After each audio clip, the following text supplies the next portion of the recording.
that could not get in. We are so thankful everyone came down here in support from everywhere and all over the country. These men needed to see that today. It encouraged them in there.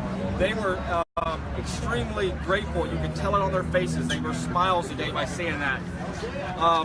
Andrea is going to go into this, what she's seen, and we'll try to help each other out here. There was a lot of notes here for the last hour here, and we tried to get as much as we can, but go ahead here, Andrea, if you want to. Well, I also would like to thank everyone for coming down here, and I'd like to bring up this statement right here. You know, these men are being bound and gagged inside the courtroom. They are not allowed to testify for their own defense. So I'm going to go right into, I'm going to jump forward just a minute into Marchese's reference, what he said to the judge after the judge said that they are consistently and purposely trying to break the court order, and that these defendants have a right to testify, to perjure another witness's testimony. They are not bringing stuff up that the government didn't bring up themselves. And that his testimony, when he said he was focused straight forward and up and to the right, was to perjure the testimony of Alexander Burke, who said, and she was to his left, who said that he looked at her, pointed his weapon at her, and then was scanning the crowd. So him saying that, no, my main focus was straight forward and up and to the right, was to prove that she was lying on the stand. And this goes so much further than their court order. What is going on here is they are allowed to bring in any evidence they want to. They are allowed to not bring in evidence that proves what these guys are saying. They said there's no evidence that there were snipers that have been brought into the courtroom because they won't let the evidence be brought into the courtroom. There is evidence that there were snipers. There is photographic evidence. There's video evidence that there were snipers. But because they won't enter that evidence, they can't bring that up in the courtroom. But him testifying that he was going straight forward and up and to the right goes directly to the testimony of Alexander Burke, and he is not allowed to even rebut any of their testimony. So basically, they are bound and gagged in the courtroom. He's representing Eric Parker down here on the court steps, saying these defendants are not allowed to defend themselves in the courtroom. The question is that I have right now, who is they that is saying this primarily in regards to these statements that you've just gone over with us and bounding them right now? Who primarily has been saying these statements? That is actually coming from the prosecution, from Stephen Myrie himself. He's the one that wrote the motion that they're not allowed to talk about the First Amendment zone, Dave Bundy's arrest, Margaret Houston being thrown to the ground, the BLM's heavy-handedness, the snipers. Any of that testimony is not allowed to be brought in, even though they're allowed to bring in Facebook posts from Stephen Stewart that talks about a lady that showed him a telescope to see the snipers. And so they're entering evidence that directly goes to these testimonies, and yet preventing these guys from testifying, saying, no, that Facebook post was about a lady that showed me binoculars, showed me a spotting scope to see the snipers up on the hill. You can't bring in that post and then not let us put it into context. That, you know, they are violating every right of these defendants upstairs in the courtroom. It's 100% a one-sided defense. One-sided. The government brought what they wanted to in and left out all this other terabytes of exhibits and information that's in the discovery. And they refused to play it in this trial, and it's a one-sided defense for sure. Absolutely. What about the one thing about how the judge abolished the defense and told them how they were defending their defendants, and that was wrong of them. And they were purposely going against the court order, and that they keep asking, well, you're tying our hands and you're preventing us from making this defense. And she's saying like it's laughable. She's joking about it on the stand. Like, you guys are professional attorneys. You know how to get around this. And this is not something new. This is something, if we have a rape case, we prevent evidence that says you had a child out of wedlock from coming into the courtroom because that is irrelevant. Saying that is exactly like this case. They prevented the evidence, the picture of the snipers from coming in, saying it's irrelevant. So what they're doing here is they're entering what evidence want to, preventing actual evidence from coming in that would give them a defense. And so what they are doing is they are gagging them up in the courtroom in front of the jury. They say that we're trying to mislead the jury, but in actuality, they are the ones misleading the jury. There is photographic evidence of this entire event. Play the evidence and let the evidence speak for itself. But instead, they are refusing to enter the evidence and only entering testimony. The judge herself weeks ago said, well, and this is referred to a jury question where they said, when will we get to see this evidence? And she says, in many cases, there is no evidence at all, even though we know in this case that's not one of the cases, and that you may have to go on testimony alone. So they're going to rely on testimony alone and then not let you defend against that testimony. She admonishes the lawyers, saying that they're professionals and that they are purposely going against this court order, and that Eric Parker himself purposely went against this court order to distract the jury. Is there a motion that was filed holding the defense attorneys in contempt of court? They said, the prosecution said that they were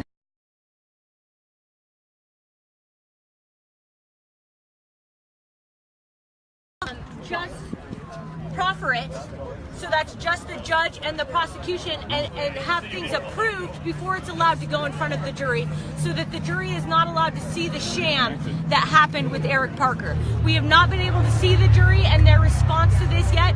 They also want a jury instruction to be given to the jury when they come back into the room, stating that Eric Parker keeps trying to bring in irrelevant testimony into this trial, and that's why his testimony was stricken, and that you are not allowed to think about his testimony, talk about his testimony in deliberation, or try to come up with the answers to his questions that were objected to. Do you have anything else? I think that's about it. We're waiting until a little after 11 o'clock to go back in.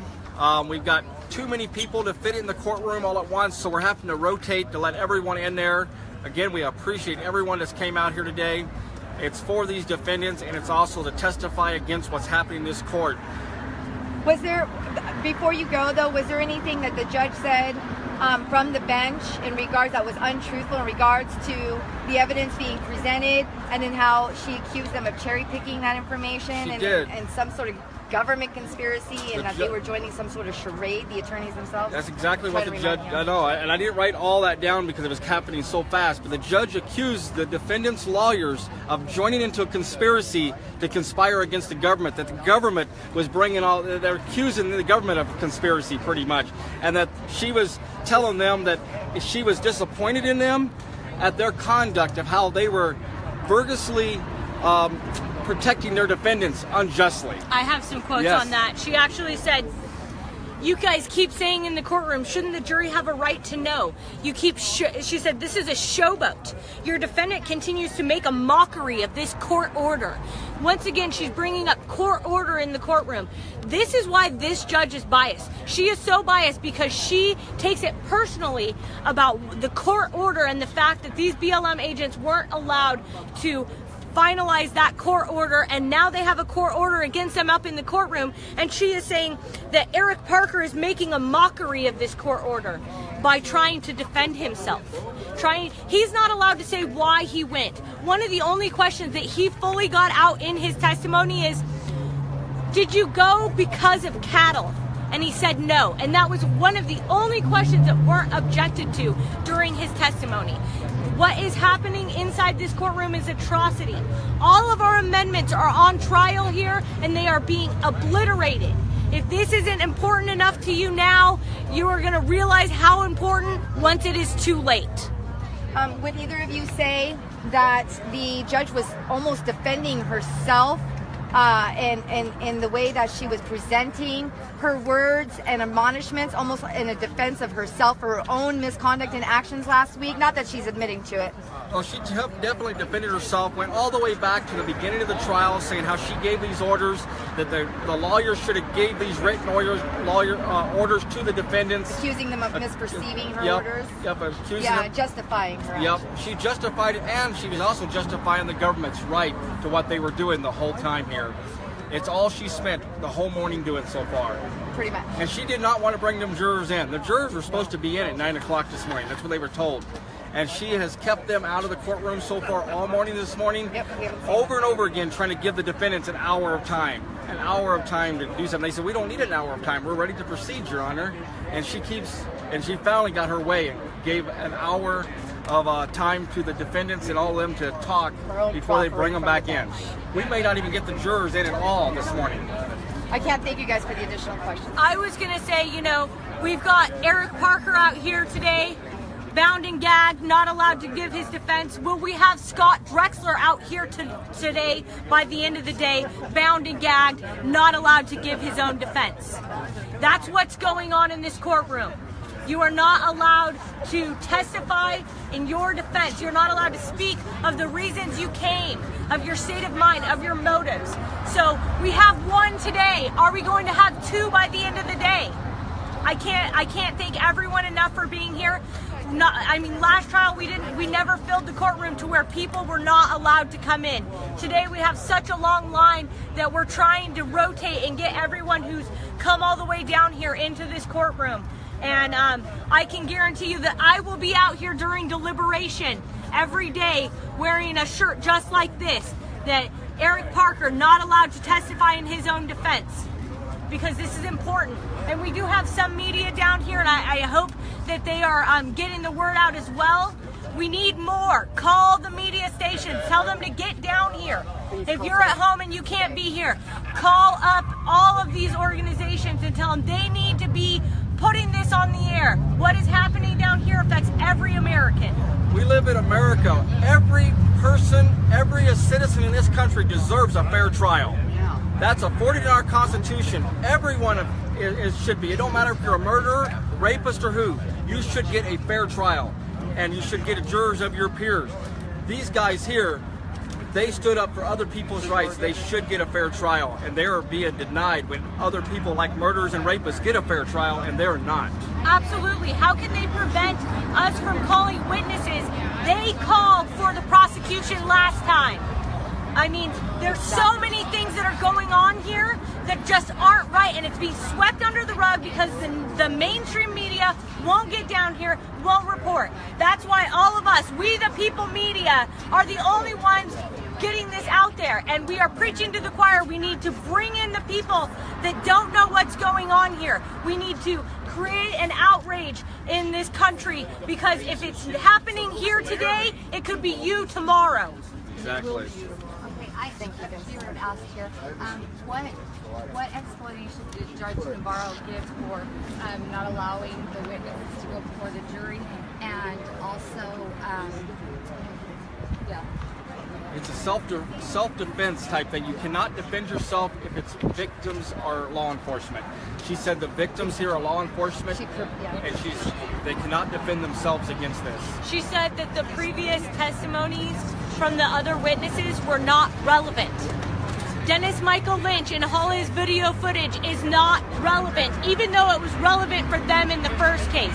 Shannon Bushman and all his photos are not relevant, even though it was relevant for them in the first case. In fact, instead of calling those people, they just brought in an FBI agent to pull images off of Facebook and enter them as evidence. How it went in the first trial, Dennis Michael Lynch had to come in to enter his videos as evidence. Shannon Bushman had to come in to enter his photos as evidence. They just overstepped that bound by taking an FBI agent who pulls pictures and images off the media and off of Facebook and enters it as evidence, saying that it's a true and accurate representation, even though they were not the ones that took the picture and they weren't even there the day of.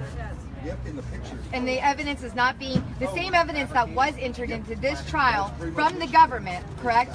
And are they allowing the defense to speak to that evidence, specifically that the government has already entered into the court? No. When No, she they're said not. they were going to allow it. They were able to speak to that, but now they're not. Okay, I won't bother you guys any longer. I know we gotta go. Thank you both. We'll have another update after lunch, I'm sure. Another update later. Thank you very much. Give it to me and I'll like do a little bit of That's a showing. wrap. The only reason I did that is John Lang's phone wasn't working. Later. Who said, and she was to his left, who said that he looked at her, pointed his weapon at her, and then was scanning the crowd.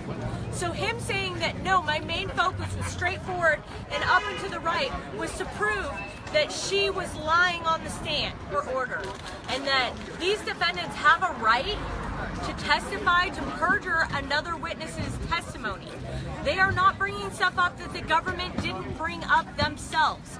And that his testimony, when he said he was focused straight forward and up and to the right, was to perjure the testimony of Alexander. Help each other out here. There was a lot of notes here for the last hour here, and we tried to get as much as we can, but go ahead here, Andrea, if you want to. Well, I also would like to thank everyone for coming down here, and I'd like to bring up this statement right here.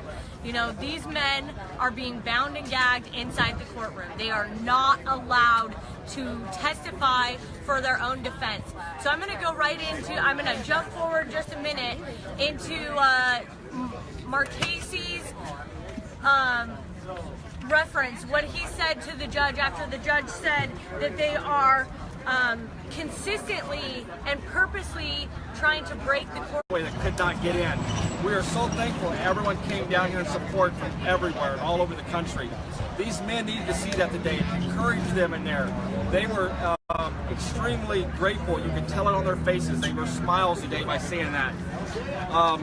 Andrea is going to go into this, what she's seen, and we'll try to